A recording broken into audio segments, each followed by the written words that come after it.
Hey guys, username still to be determined here, and welcome to the pilot episode of the Understand series. Before we start the video, I already know what some of you are thinking.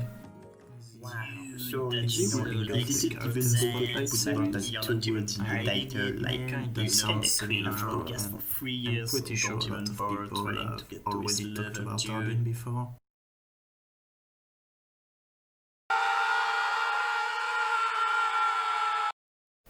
Yeah, a bit I guess.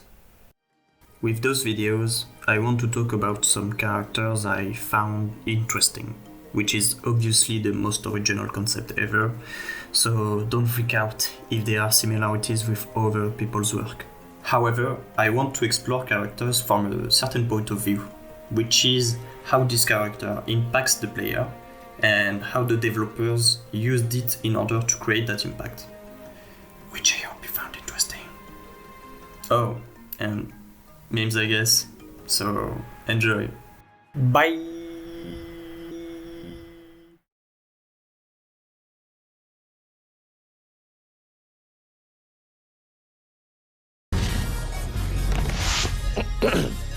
My name is Slowburn, and I am your movie guide. We will be watching Understanding Hardin, starring Snoop Dogg and Wiz Khalifa.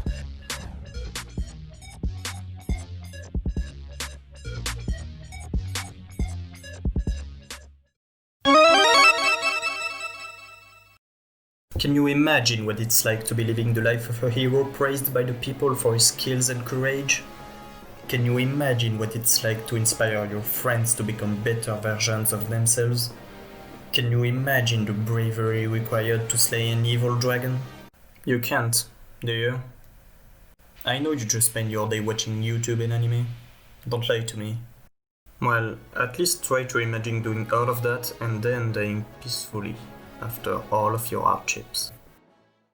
But then you get isekai'd into an alternative dimension when you have to do that all over again. But then the Dark Dragon comes back a second time and you have to kill it for the third time before you can finally have a well-deserved break for the rest of your life. But then you get reincarnated again! But this time you and your friends look a lot different. But you still have to fight this goddamn dragon just like it was your first time. For the fourth time, you can rest after your fight. Time passes, and you start feeling weak and old once more. You're the king of this land, but you're unsure of your role in this world you protected time and time again. You don't know what's real and what's fake, and isolate yourself from others. Your friends' admiration changed into incomprehension after you've stopped caring about them. You slowly feel your strength leaving your body as you're getting sleepy. You feel uneasy. You don't know what's coming next, but you pray for this life to be your last. You've already done so much, and you don't want to go back. You start tearing up as you close your eyes for the last time.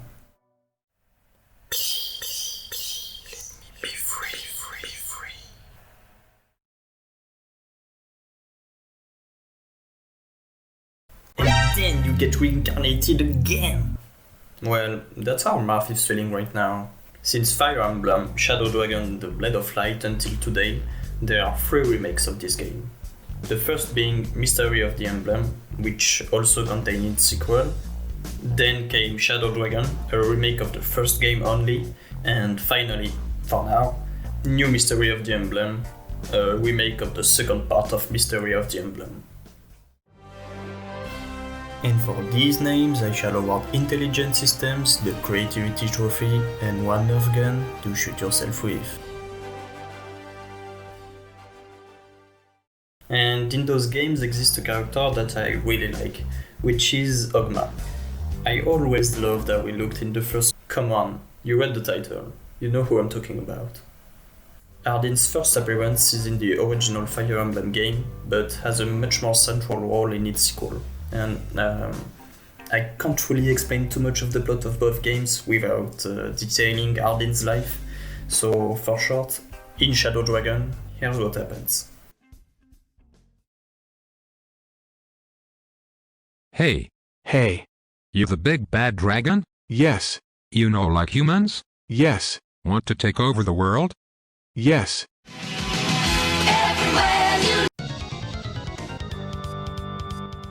The big bads are here, son. I will fight the big bads with the mighty sword falchion. You stay here. Okay. Prepare yourself. Taste the sacred steel of Falchion.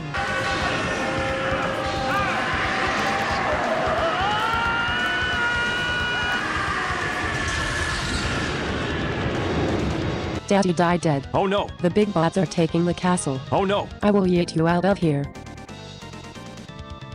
Wait. What the frick do I do now?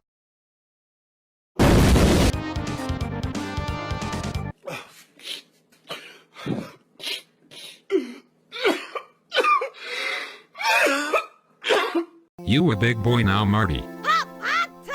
You look angry now, oh woo. So what do you want to do, oh? Oh, not much. Like what? I will crush their soul, break their spirits and bodies, and eat them to gain their strength. Wow. That sounds like a good plan to get killed. Fortunately for you, I want to die, oh woo. Son of King Cornelius, you are truly he? Yes. Here's the Fire Emblem. Fire Emblem. What? What did you do to get here? Oh, not much. Like what? Kill every last one of them! Gasp. Think you're a big boy. Yes. Gasp. Oi, I die!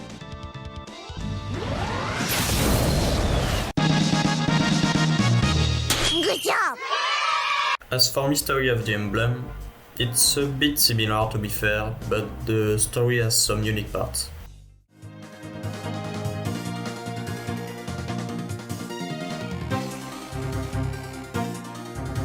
Cool. Sounds like a plan.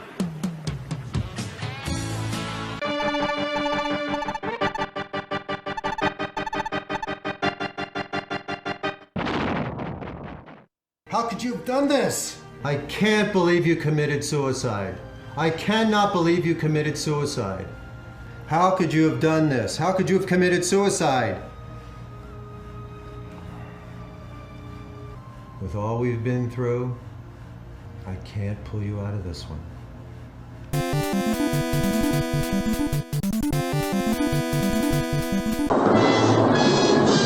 This is a load of barnacles.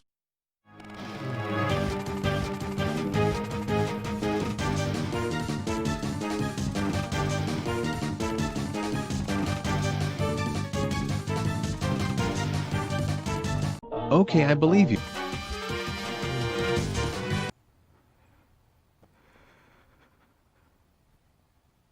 What? Hey guys, it's me, Chris the hero. You know, the guy who did all the work.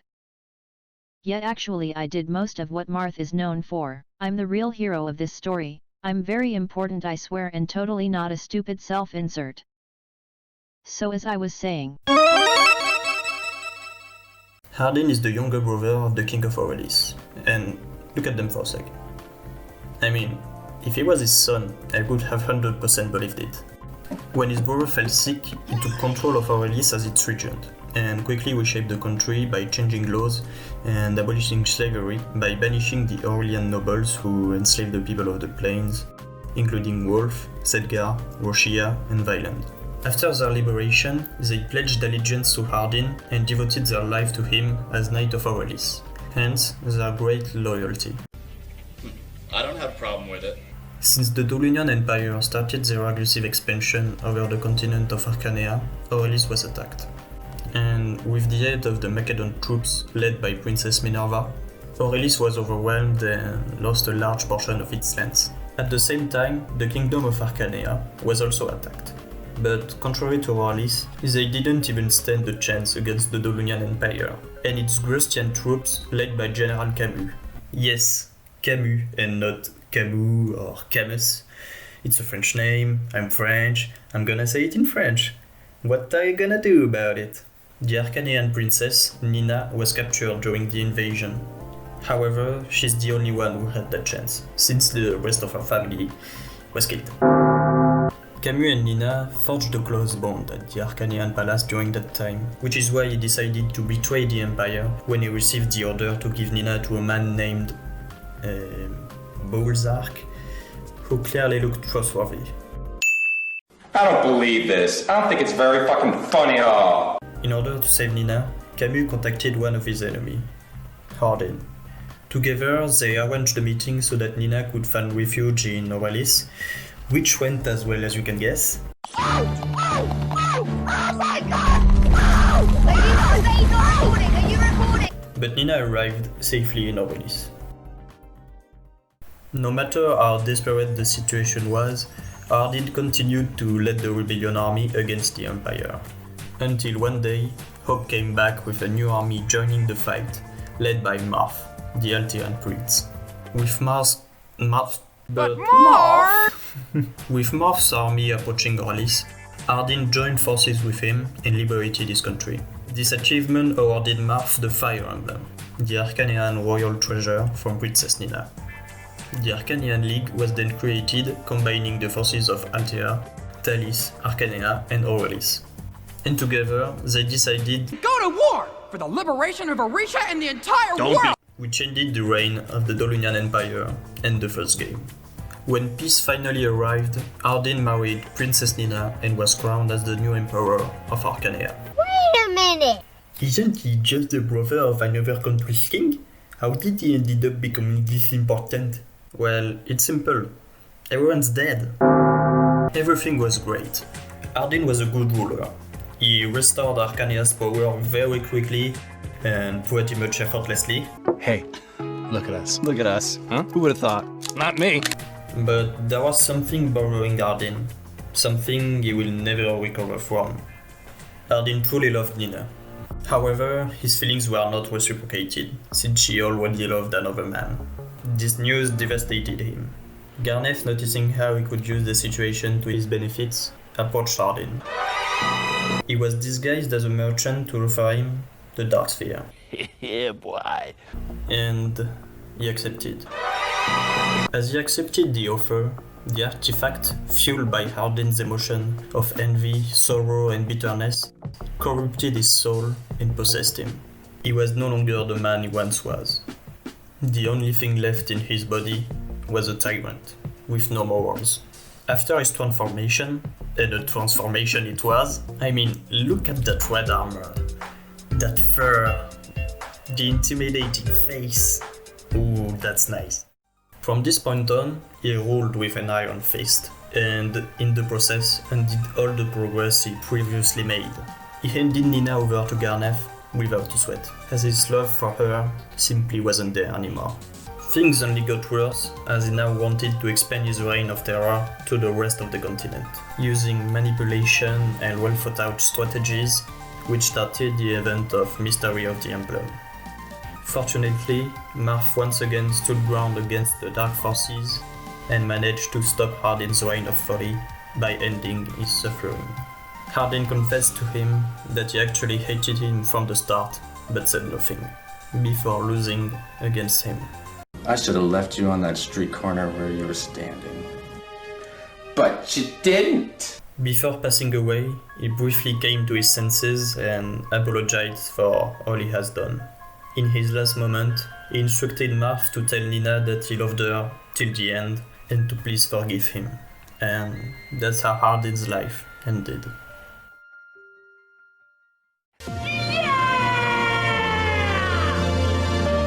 Hardin definitely was a morally grey character. On one hand, he's a respected and caring leader that only wants what's best for his people, and on the other hand, he can be a cruel tactician and ruler who let his dark emotion take control of him, and he basically started World War II, so... And there is no better moment to illustrate this than the episode 2 of the Arcania saga. It's basically a compilation of 4 side chapters. In this episode, Hardin, accompanied by Roshia and Wolf, is seeking a group of bandits harassing villages in Aurelis. There he encounters Minerva, who is looking for deserters of the Macedonian army, who actually are in league with the bandits. Here we can see how Hardin isn't afraid to put himself in the front lines. He's a chivalrous and valorous man who wants to preserve peace and maintain justice by taking care of the problems himself. However, in his conversation with Minerva, we can catch a glimpse of another aspect of Hardin. He's a ruthless tactician. Aurelis and Macedon are at war during this episode, therefore him and Minerva are enemies. He immediately recognizes who Minerva is due to her reputation, however that's not the case for her, and Hardin will take advantage of the situation by not revealing who he is. By doing that, he gave her crucial information about the bandits and then convinced her to fight them with him, knowing full well how this enemy of him can become a strong tool in the dismantlement of the bandits. Cool. Sounds like a plan. Stop! You violated the law. Pay the court a fine or serve your sentence. Your stolen goods are now forfeit. Hardin has noble goals, yet he does not care about methods. The end justified the means. He reformed the Arcanian Empire abruptly as soon as he was able to. When he took control of Aurelis, he nearly immediately reformed the country as well.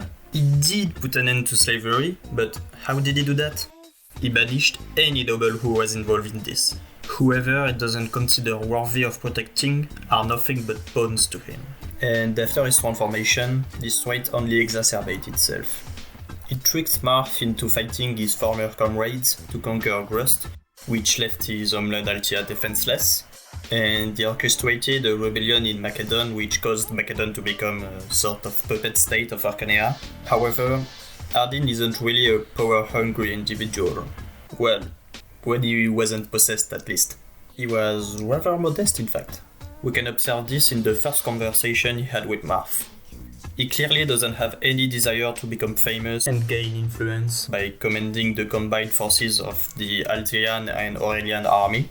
What he wishes for is for war to end, and he thinks that Marth is more suited for the role of commander since he doesn't sense any selfishness in him. He knows that power and money can be great tools for his plans, but he doesn't actively seek more than he needs. And you know what? Money is important, damn it. If you don't have it, your weapons will rust, and you can't fight without your weapons! Dude, that guy is really wacko! Despite his exterior appearance, he keeps to himself a lot of hatred and jealousy towards people like Marth, who appears as what Hardin wishes he could be. And when his true love rejects him, well, he turns into a real monster. Boy, there's no real easy way to say this, but, look, you're a simp. Which is obviously the worst fate any human being can face in this world. Despite being a filthy... I still think that Hardin's soul can be saved. As a great lady once said... Understand what's wrong with, like, worshipping a girl. There's nothing wrong with that, okay? Girls deserve to be worshipped. Simping isn't bad. Simping is king shit, okay? You're a king if you're not afraid. And Hardin already is a king. So, you have at first a reliable friend whose skills rivals that of the main character, who later turns into his sworn enemy. How do you make the player feel this betrayal? Well, at first, you show how great of a person Hardin could be. The first introduction of Hardin is from the menu screen, where it shows how he basically defended his country against the Empire by himself, how he saved Princess Nina's life, and that he is loved by his country for his feats, since they gave him a nickname, Coyote. This explanation comes as a shock for the player, since before that point in the game, you were pretty much alone against everyone. And from nowhere, there's this guy that's been helping you from before you even started the game, that's giving the enemies a hard time, and he's got a cool nickname. I mean, sign me up, I want to be your friend, Hardin. Yeah! And when you first meet him in person, he already understands the situation perfectly, he can read your personality and what you want, and he only desires to help you. He even gives you his place as a commander because he thinks you, the player, will be better than him. So obviously the player is going to think that Hardin is pretty cool with that kind of first impression. However, he kinda gets tossed to the side for the rest of the first game after that, so the player really doesn't know him well, but had a really positive glimpse of who he is. So when he gets crowned as the new emperor of Arcanea, it doesn't seem forced, because the player knows how great of a ruler he was back in Aurelis. Without further interruption, let's celebrate and suck some. This established trust is then used to confuse the player in the next game. In the first chapter of Book 2, you face General Lawrence, who's a unit you used in Book 1, so of course you're skeptical about why you should attack him. Marv questioned General Lang, sent here by Hardin, about how come this situation happened to be. And, of course, Lang replies politely by saying, "That's not my problem. It's yours." But the order was given to you by Hardin, so it must be true, right? Well, when you talk to Lawrence, he tells you that Hardin just wanted to take control of Grust. Lawrence gives you a totally different story. So, who do you trust?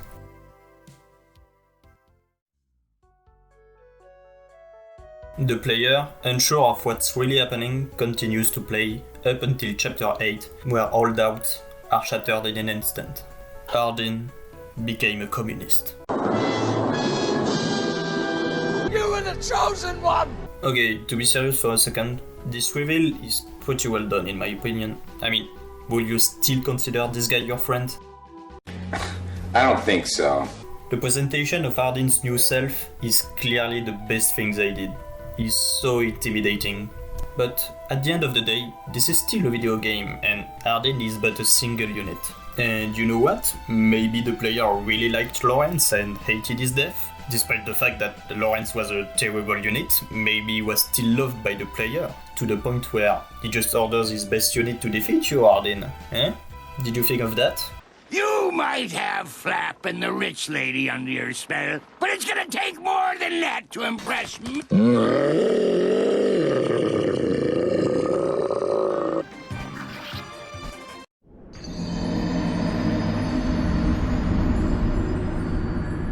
What makes Hardin unique is that he is invulnerable to damage, and that's a pretty good defense, I'll say. Contrary to other games that uses this trope like, oh no, we've been defeated in a scripted battle where the enemies has like 50 more levels than us. Whoa, they're so strong. This time, I think it actually works. You see, Hardin's power comes from the Dark Sphere, and the player knows that if he doesn't find a way to counter this artifact, then he'll be completely destroyed. It's not a cheap trick, it's a real threat. Plus, the player already knew that Hardin was a very strong unit, since he used him in Book 1, which only reinforced his presence. Moreover, he's not only a skilled fighter, but a master tactician, since you learned that he tricked you and orchestrated his plan to conquer the world. Even if the player now realizes what Hardin has become, he's still a badass character.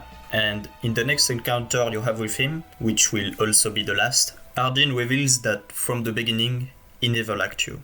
That he was actually jealous, and only fought alongside you because he had to. Which once again destroyed the first impression the player had with him. But in my opinion, what really makes Hardin one of the most memorable antagonists of Fire Emblem is this.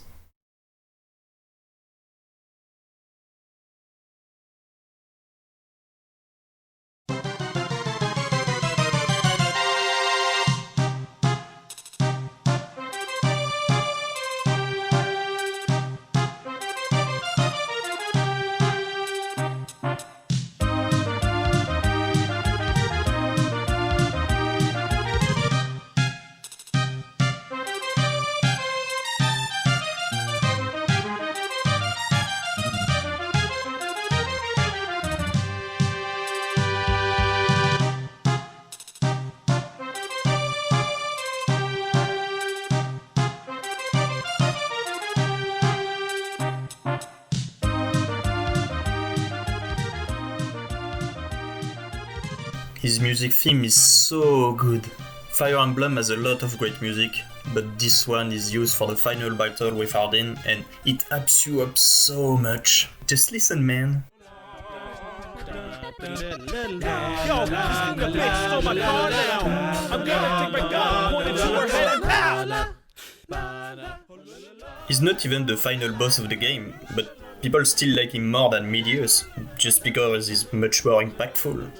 And beating him with a dancer is still super fun to watch. Yeah, I'm not sure if I can really show that on YouTube. Oh god. Too graphic? Too graphic? Don't let your kids watch it! And when you finally defeat him, the game once again plays with the player's emotions and lets him, for his last moment, to be himself once again.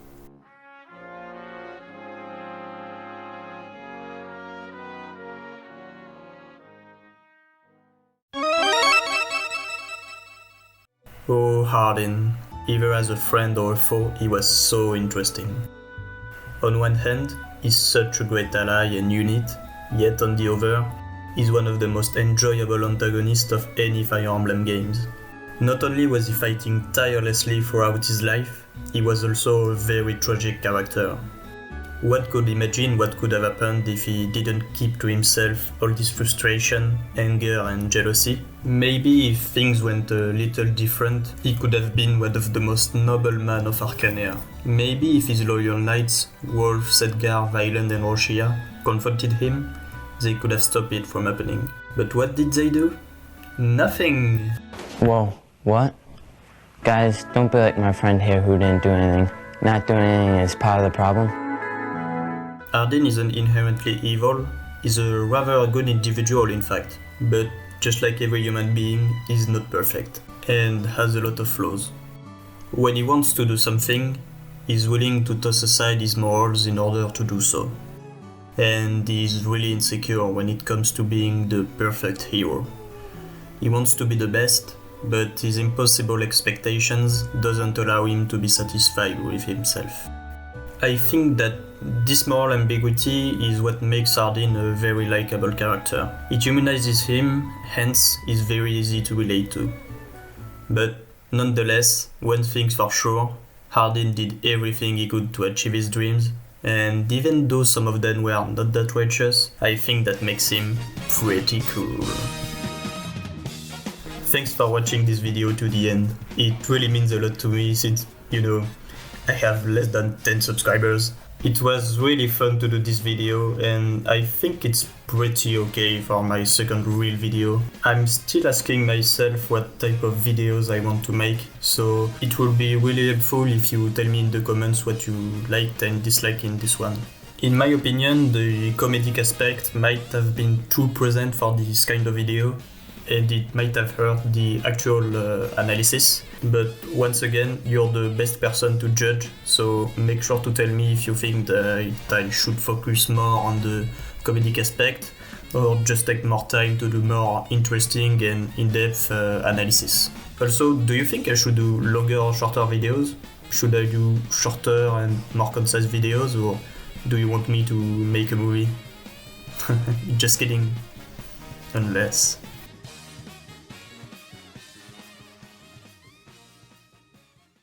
Dame